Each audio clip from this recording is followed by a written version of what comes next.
So this Friday, 28th March, I just turned 60. And a week before, literally the Sunday before, I was up on my terrace. I got up early and I was just kind of walking on the terrace, and I decided to listen to the word rather than read the word.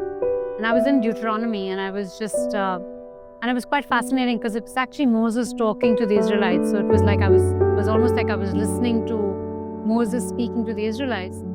And he was recounting to the Israelites the journey that they'd been on, for all those years, just as they were entering the promised land. And he was recounting every single step. And as I was listening to it, I was I think I was both so deeply moved, I was so convicted, because it just struck me that I was on the cusp of turning 60. And suddenly I was just looking back at my life and these 6 decades or 5 decades or whatever that I've completed. And just, I was able to see literally before my eyes, just what all God had done. And I think the thing that really blew me away was what God had done when I didn't know Him. And I realized that in those 20 years, my first 20 years, and especially I would say my teenage and early 20s and all of that, when I went through such severe depression, anxiety, fear, I was afraid about everything. I was afraid about that I wouldn't amount to anything was not even the thing. I think I was afraid that I wouldn't have a stable mind. I was afraid everything would collapse around me. I was terrified of losing my parents. It was just one big ball of fear.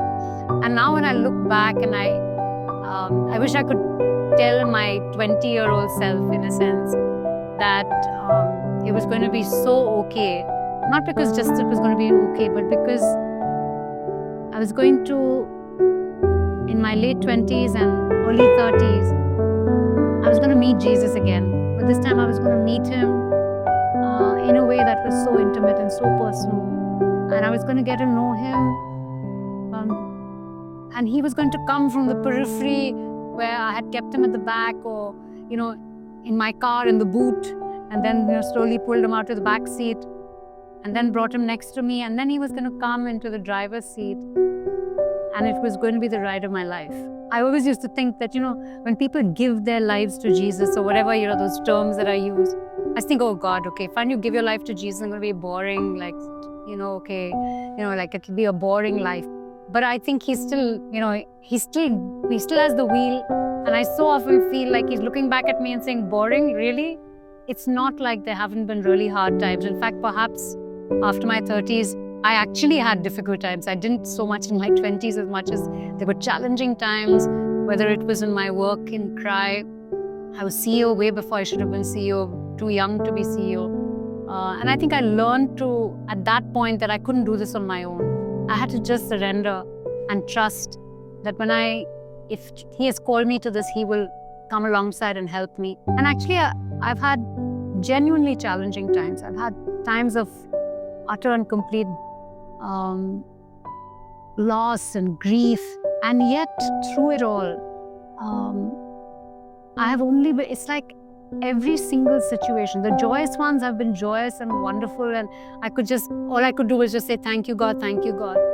But the really hard times, I think, are the ones that have surprised me, because what I realized was that because I had Him always, that in those really hard times was when I saw His hand, because He gave me a different way to look at those situations.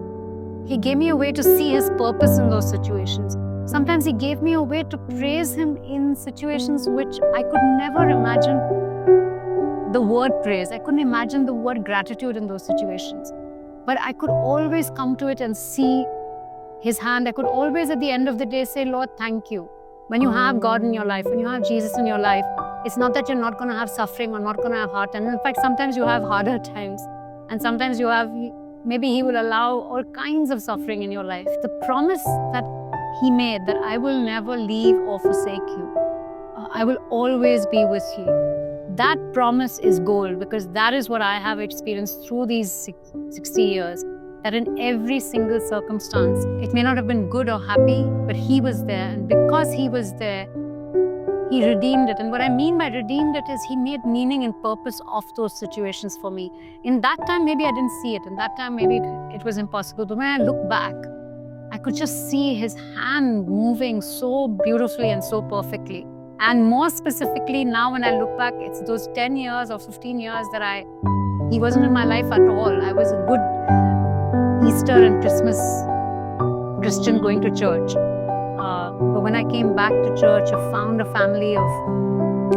faith family to add to the family that God had given me. I think that's when I realized just how much he had been there. Even when I didn't know and I couldn't see, and I didn't even look for him actually. And yet he was there. He hadn't let go of me from the time I was born. That promise that he made to me, that every day was written out, he knew it and he would be with me.